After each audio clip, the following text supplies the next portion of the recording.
As a preface to the introduction to our little short film, I would like to point out that I tried to change the narrator's voice to Morgan Freeman, but apparently it's really freaking hard to do that. How do you overhaul the campus of one of the largest universities in the world and #1 in innovation in the country to make it more creative? This is a daunting undertaking, but that's what we were asked to do. As we discussed between the members of our team how we can best do that, we thought back to the things we had heard earlier in class that stuck out to us. For example, celebrating error, as Elena Roki talked about. Flow, as talked about by Dr. Jason Scott and first explained by Mihai Mother Goose. Mihai Csikszentmihalyi. Also, the idea of yes and, as well as no but, also explained by Dr. Scott. We also looked back on Maslow's hierarchy of needs and wanted to make sure that our project provided at least temporary solutions for most, if not all, of the needs in the hierarchy, although shelter seemed a bit out of reach. We also asked each other questions like, why are classes and buildings restricted to certain students? What are grades really used for? How are we supposed to know what is going on in other disciplines around the university? How do we address the awkwardness of networking? How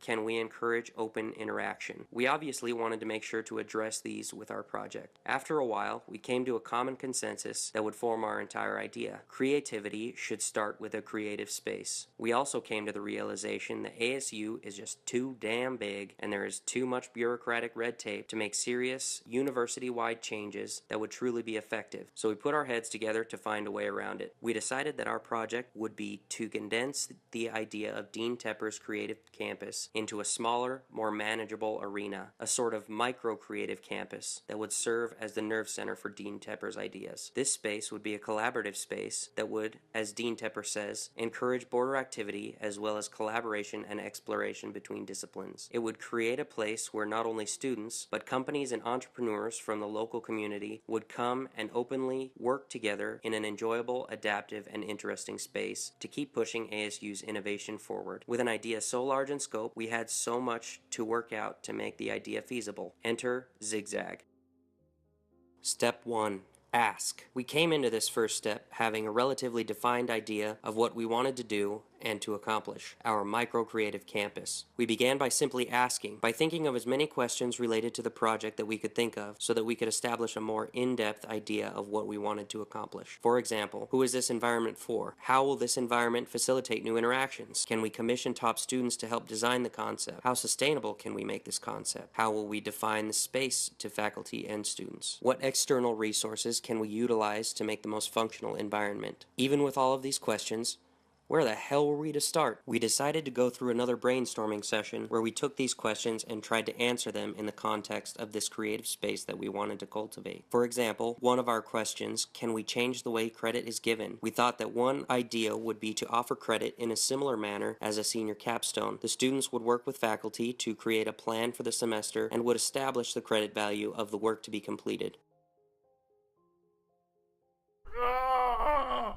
Now that we had more directed ideas toward our overall plan, we decided to use the Ask section of the book to more fully organize and flush out some of the more viable ideas. First, we broke it down, starting with 5 main properties that we found to be the most important when creating our creative space. We then listed as many possible ideas under each one of these properties. Number 1, location. For example, on campus or off campus, existing building or newly built building. Number 2, environment. Some of the ideas we thought of were central to important places, solitary, natural feel, industrial feel, fun atmosphere, open concept, heavily partitioned collaboration spaces, etc. Number 3, design. Would we want to have a green room? Would we want it to be made of glass? Would there be trees? Would it be a round structure, rectangular structure, etc.? Number 4, resources. What kind of resources would it take to build, maintain, and alter the building once it is created? For example, how much money, how much computer access, Wi-Fi, software packages, art materials, lab equipment, etc. Number 5, function. What would the function of the building be? Would it be a collaborative space, showcase space, relaxing space, inspirational area, productivity space, fabrication space, etc.? That's a lot of etceteras. We then began to link some of these properties together to create connections that we wanted to achieve. For example, if we wanted our building to be on campus and central to important places on campus, it might also be focused on collaboration space and made of glass with green space that has access to reference materials and Wi-Fi that is actually good. However, we found that this activity turned out to be yet another brainstorming activity, and our properties had quite a bit of overlap. We used our next activity to help further map out the connections between all of our different questions and ideas. We decided that mapping our ideas could be beneficial. Not that kind of map. Our main question that we wanted to answer with our map and our overall project is based on a few aspects of Dean Tepper's explanation of a creative campus. Specifically, how do we encourage border activity as well as collaboration and exploration between disciplines? We then broke down different possibilities of how to answer this question, such as less structured class time, etc., inviting an open venue, expecting failure, a wide variety of faculty advisors, constant evolution of space and programs offered, reduced red tape and restrictions, public gallery space, and so on. All of these different aspects could be further identified and expounded. Take, for example, decreasing structured time. We found that this unstructured time would still need to be used for credit to encourage students to devote their quote-unquote border time. The time would be used to pursue project ideas and carry them out to provide more opportunities for this extracurricular activity. We would need to make sure that the building was accessible at all hours, etc. etc. Holy smokes. Why did step 1 even matter to our process? This step and its activities helped us to gain more understanding of our questions and our overall plan. We now had a more directed idea of how to organize and run our space and what its different aspects were to accomplish. There were still many unanswered questions that could be aided by further activity exploration. Side note, I couldn't think of what to draw during this section, so I decided to draw this British guard penguin. You're welcome. For Chapter 2, Learn, we participated in 2 activities. Stay current and focus on specific tasks. We decided to branch out and explore ideas related to our initial concept by researching about technology, sustainability, and funding for our creative space. Patrick decided to focus on funding. He found that, traditionally, for public universities such as ASU, government subsidies were the largest income source, followed by tuition from students. However, the most recent studies show that subsidies have decreased and tuition has increased, so now tuition is the main source of income. Our top 2 tasks for funding were 1. Establish an estimated overall budget, including maintenance, and 2. Begin to discuss a fundraising goal. Megan focused on sustainable design.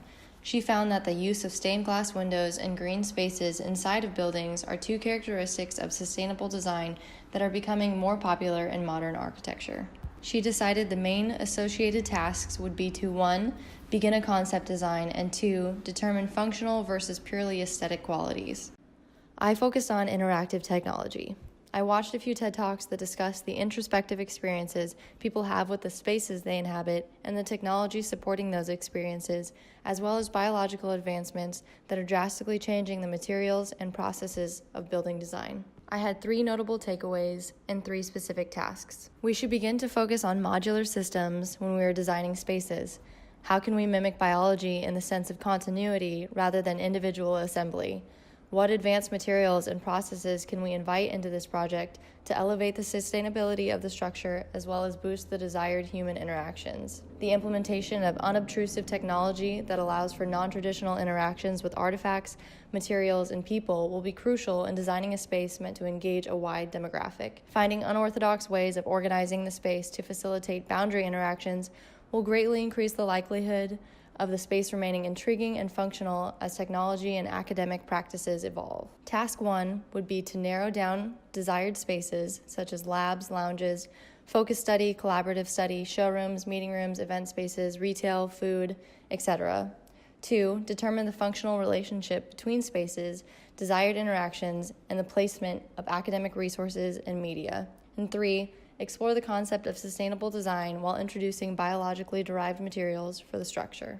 After reading Chapter 3, our group began to look at things differently, or at least be more aware of how we look at things in terms of the people around us, our environment, and most especially building design on campus. People look at things all the time, but can they process what they see and use them? The 3rd chapter of Zigzag talked about how to look at things in order to incite more creativity, and we learned that lucky people are ones who are able to look and see things that can be linked to otherwise unlinkable objects.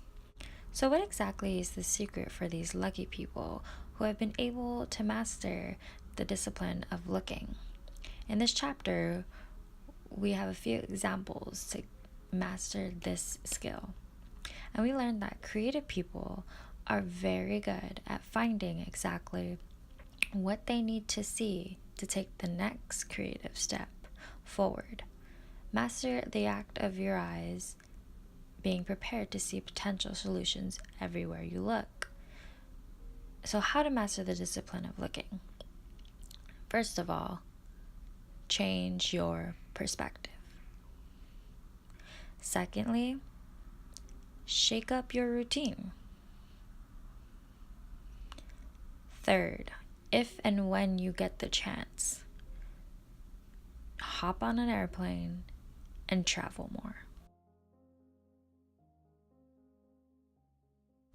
The fourth example would be to take advantage of your moments. Be in the moment. And most importantly, be mindful. The fifth is to log all your ideas and look at them periodically. So as you all know, our favorite part of doing this group project was definitely choosing 3 activities from every chapter that helped you along your process. So the 3 activities we chose were to practice ethnography, remember to look at bad examples, and the idea log. The one that helped us the most was to remember to look at bad examples. So as you saw previously in our video, we showed you a few examples of bad design. And unfortunately and ironically, design north and south are both examples of bad design. And although we use design north and south as examples of bad examples and wasted potential, we look at these bad examples and it helps us to want to eliminate the recreation of them.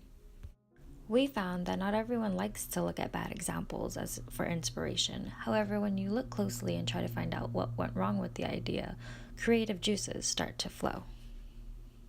And you learn that it isn't all bad to look at bad examples of design or to look at bad examples of basically anything in your field. It's all about trial and error.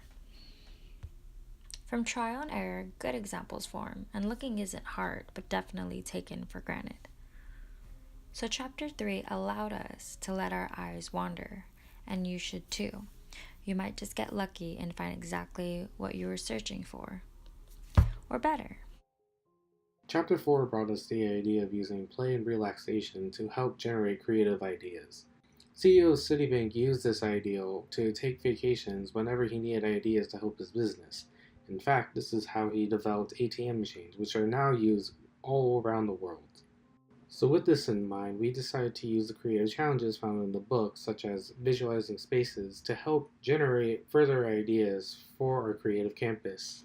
Ideas like the moving staircases from Harry Potter might be too fantastical to use in this creative process.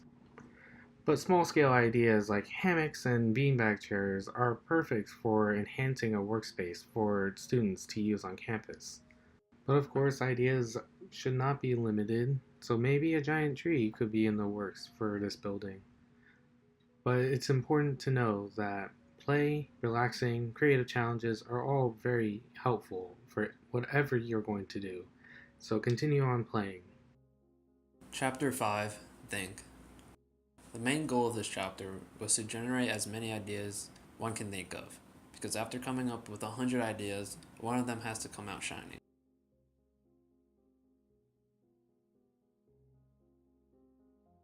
So as a group, we started to come up with as many ideas that we could think of, even to think of some ideas that maybe had nothing to do with our project, just because they kept our minds flowing with some ideas.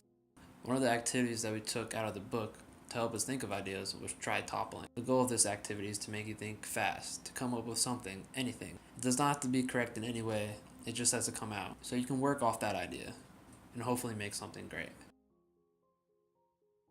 This was a great way for our group to achieve the goal we had for this chapter, which was to think of something new that we could implement into our project. So we thought of a bunch of different ideas that we put in our project and some that we didn't. So we also chose this one, the one to make this video for our presentation. In the Fuse chapter, we decided that instead of taking the activities at face value, which we struggled to work with, we would combine them and use them to our own advantage. First activity that we used was combining concepts, where we took many different ideas and tried to see how they would fit together. One main problem was trying to see how we could have a free-form environment for the students, but still maintain order and structure within the building. The solution was to use RFID identifiers. This would allow students to be able to use equipment at any time. They would just need to access the system to find where it is. And if someone was using something and somebody else wanted to use it, they could share it, which would encourage collaboration between people that would not normally try and work together. The second activity was actually using a combination of two different activities, one called Cooking on All Burners and the other one called Personal Analogies. We found that these two activities drew from a similar foundation of using personal space and imagination to fuse ideas together. We drew from our different majors and tried to see what we could pull into the building that would be useful for all students. One was using Patrick's major, the fashion industry. So many people love using different tactile sensations to give them inspiration, especially with different fabrics and sensations. So we had the idea of having a wall that had various textures programmed into it, and that could be further programmed by students to include more. We thought of it as a mechanical petting zoo to help students relax or to gain new inspiration. The last thing we did was speak to people from different majors to see what they wanted to see in the building. They give us a lot of inspiration and ideas of what to use, which was very helpful because we drew from several different sources, such as engineering majors, political science majors, teaching majors, journalism, and they all gave us great feedback. Some of the feedback was that we needed to have specific rooms that were open to people that were not creative artists, such as a mock courtroom for those that were in journalism and lawyering.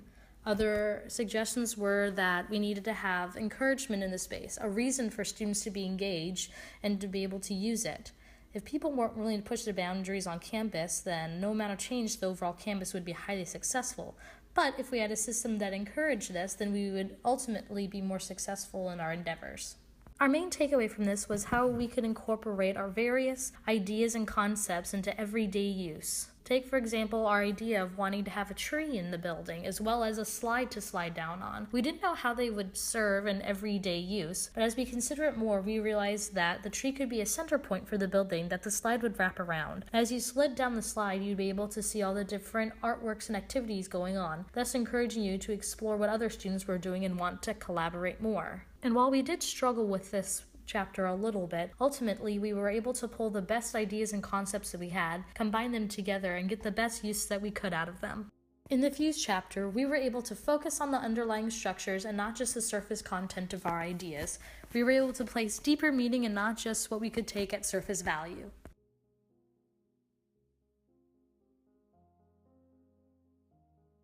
This is a rough idea of the design of the building. The exterior could be transparent in most areas with vertical gardens on either side. The structure could have 2 stories in the curved section with a walkable ramp in front leading to a green roof, potentially with seating, a coffee cart, and some shaded areas. The workspace section of the building would be a modular design, including the labs, showrooms, galleries, studios, media spaces, etc. The front sections could be devoted to food services and lounge spaces. The courtyard is a versatile space encouraging rotating interactive installations. The goal was to create an inviting and functional space for any and all students.